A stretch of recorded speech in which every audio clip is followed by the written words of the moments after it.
Hey, hey, hey. How's it going? I've done one of these for ages and ages.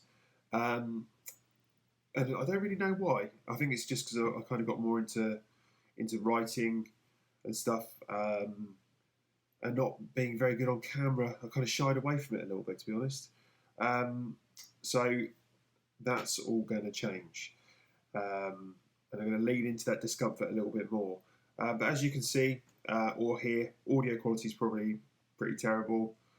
I look like a 43-year-old retired skateboarder. I haven't done anything with my beard today. There's probably loads of noise. It's probably not the best quality, but hey, I'm a work in progress, right? It doesn't matter. So anyway, the reason why I'm doing this video today is because it's actually 4 years to the day that my granddad passed away. And he was very influential in my journey, very influential in the story of how I went on to do this kind of work. I don't feel sad or sombre at all. I feel more like it's a reminder to celebrate life. It's a reminder to make the most of the very short time, probably less than 100 years that we have here. So I'm 42, not 43. I've just aged myself there. I'm 42. My granddad died when he was 80. I think he was probably 86. So I'm nearly at the halfway line. If I live as long as he did, I'm at the halfway line, and that sort of scares me. It scares me, but again, it's a reminder to celebrate life, and it's a reminder to make the most of the very short amount of time that we have on this planet. So him passing away sort of was the first domino that started me on this journey, and has led me to an understanding that I have regarding my own thoughts and mind and our existence, if you like, and him passing away, as sad as it is, started me on this journey. Before that, I was very anxious. I felt very trapped in my own mind. My anxiety was causing me to miss lots of opportunities in life. I was shying away from everything. But I remember the night that he died, and I went to visit him shortly after he passed away, actually. It was just a reminder to just live life as much as possible. The scariest thing for me was having all this, potential, I guess, and having all these dreams and things that I wanted to do in life.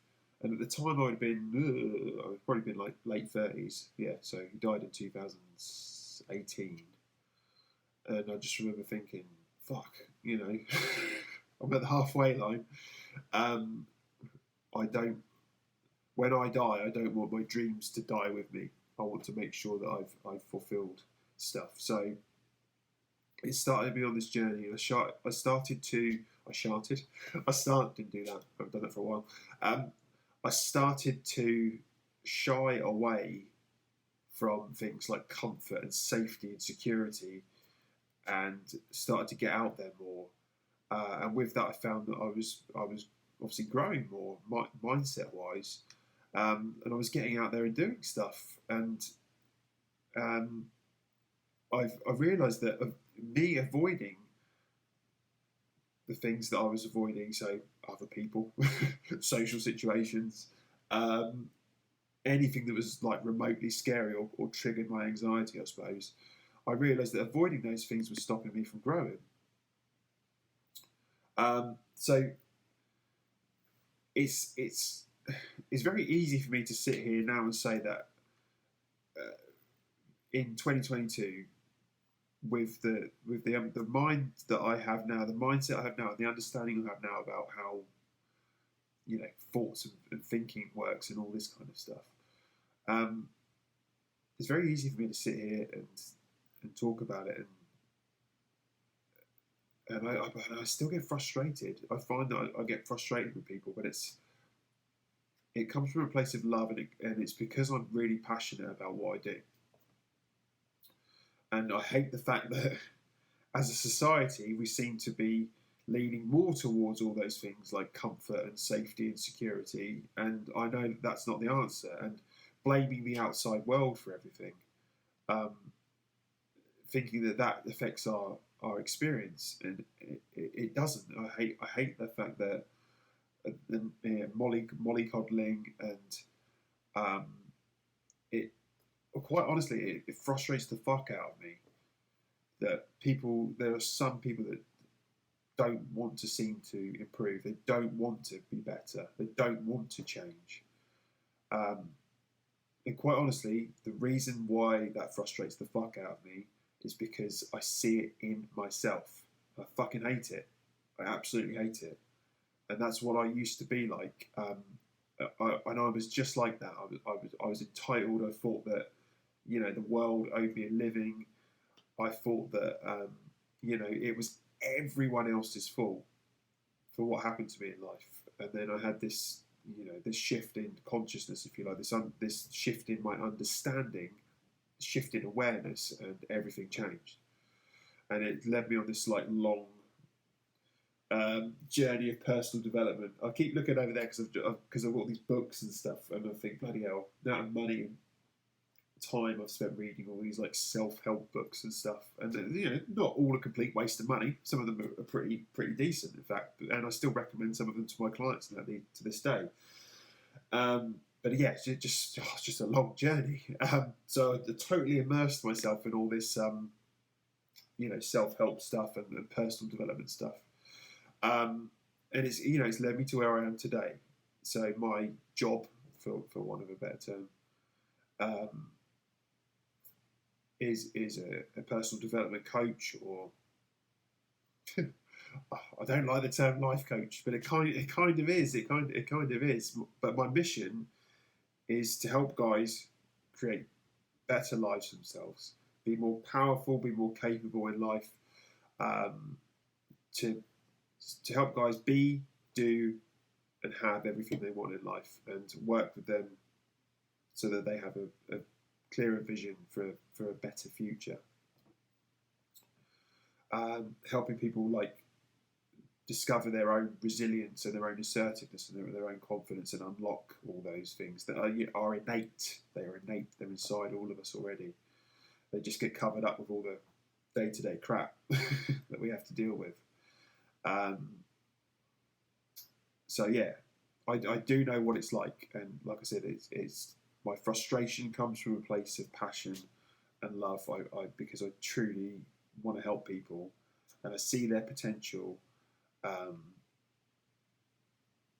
And when I see traits of my former self in people, it sometimes comes out of frustration. So just so everyone knows, that's where it's coming from. It's coming from a place of love. It's not coming from a place of I think I'm fucking better than anyone, or I'm like some enlightened guru. All of a sudden, I'm definitely not that at all. I just prefer to work with people that are driven and passionate, and they want to make permanent changes to their lives. So they're sick and tired of being sick and tired. They fucking had enough of being on the hamster wheel and being part of the rat race, and they think that now's the time to make some positive changes. Because life's short. Life is really short, and I'm going to go and visit my granddad's grave later.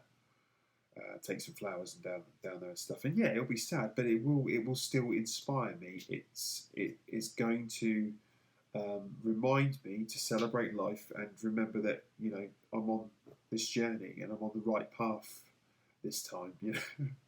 And it reminds me that I'm still alive. I still have all my dreams inside me, and I can go out there and get after them.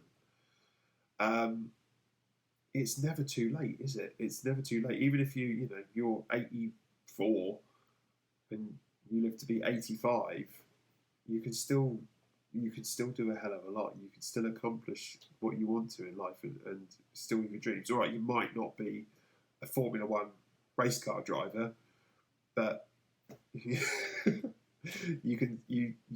don't want to go to your grave with your dreams are still inside you. So whilst you're alive, your dreams are still alive.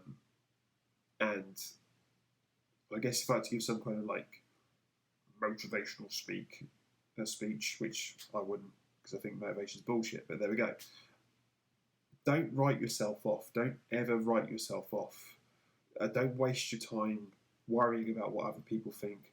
Don't waste your time beating yourself up about stuff, because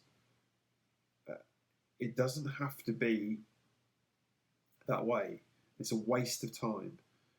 In the grand scheme of things, I guess it's only, well, I would say a couple of years that have passed for me since I was really struggling still with like mental health stuff and physical illnesses as well, which are, I believe, as a result of being chronically stressed all the time. So lots of like, physical illnesses and stuff like that. But yeah, and I'm just going to pause the video for 1 sec because it's getting noisy. I'll be right back. Fuck it, I'm going to go ahead. Sorry if there's any noise. I get really easily distracted. I'll try not to. I'll try not to get too easily distracted. What was I talking about? There we go. See, loads of noise. So, in the grand scheme of things, it was only a few years ago that I was really struggling with mental health and physical side of it as well. Just had like no energy at all.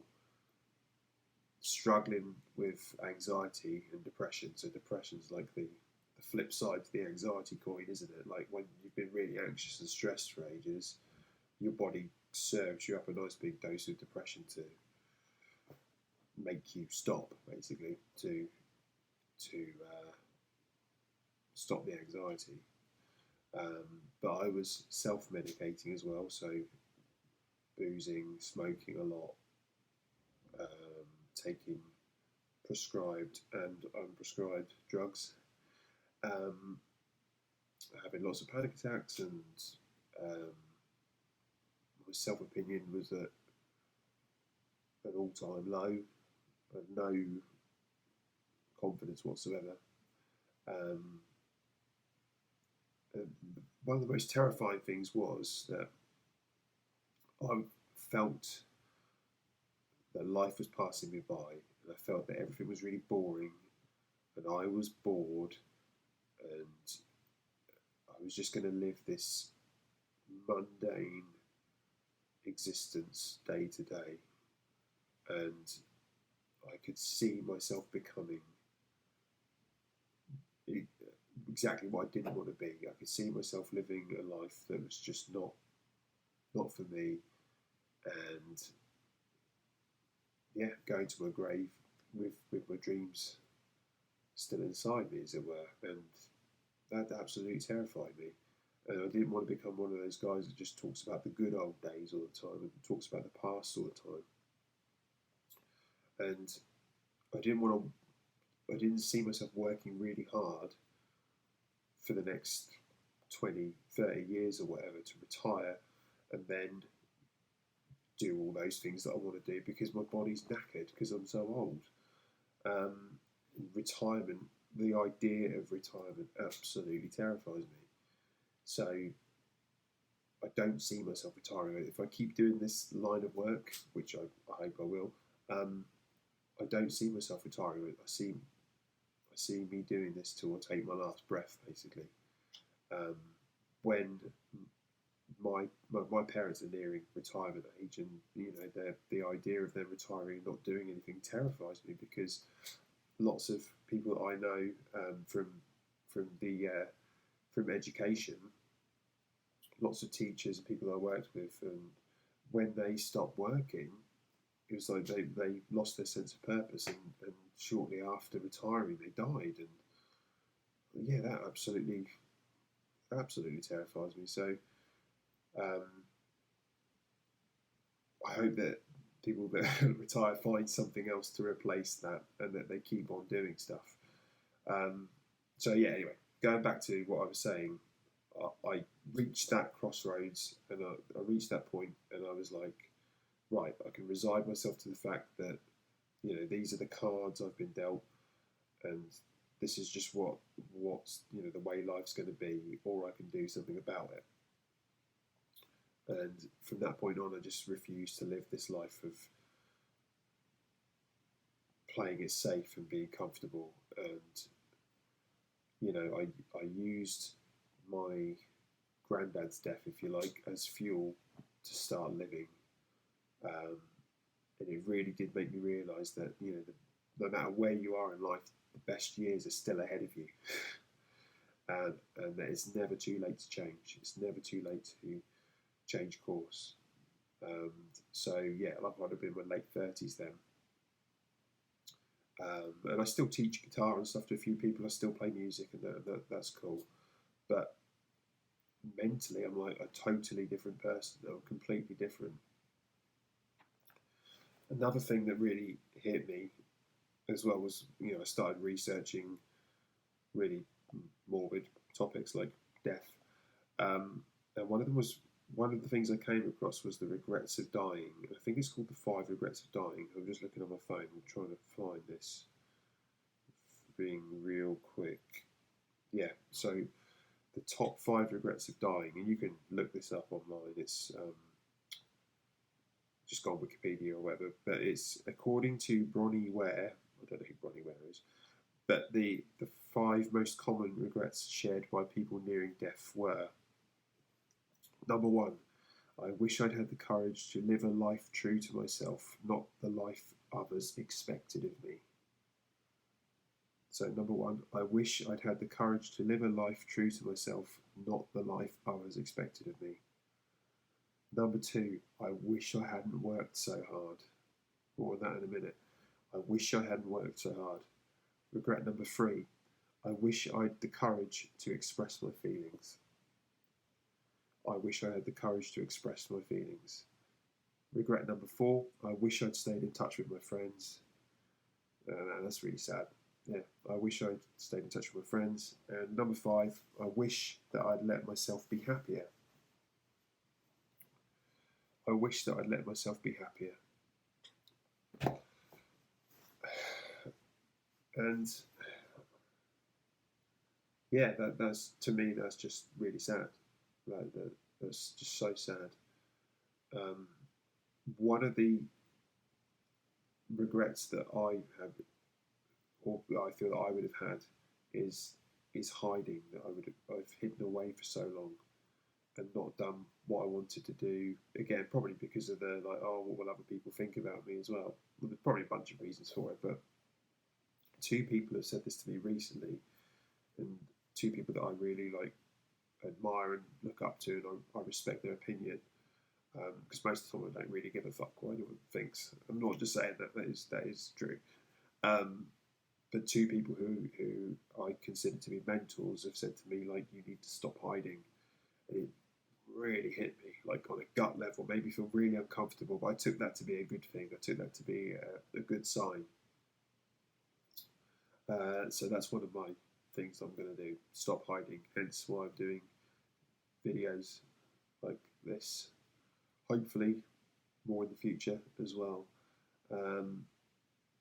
So yeah, so that's the video for today. But I just want to ask, what is it that you ask yourself? What do you want to be? What do you want to do? And what do you want to have? What sort of person do you want to be? What sort of things do you want to do? What do you want to have in life? Most of us have got it the other way around. And one of those regrets was, about the working hard, wasn't it? Yeah, I wish I hadn't worked so hard. So everyone's got it backwards. Everyone thinks that you have to have these things in order to do things, in order to be this. So I have to have loads of money in order to do these things to be happy, and it's complete bullshit. It's the other way around. You need to be, do, and have. So what's really important to you? What is really important to you? What do you want to be, do, and have? And just take some time to write that down. Like take 10, 15 minutes or whatever to write that down. They say that your life flashes before your eyes just before you die. I'm not sure if that's true, but I know that when I take my last breath, I want to be able to think back to all the things I've done and know that I've fulfilled as many of those dreams as possible. So, on that happy note, what do you want to think when you take your last breath? What do you want to look back on? If your life does flash before your eyes, what does it look like? So, what do you want to be, do, and have in life? Whatever it is, just fucking go out there, get after it, because life's too short. All right, guys, have a great day.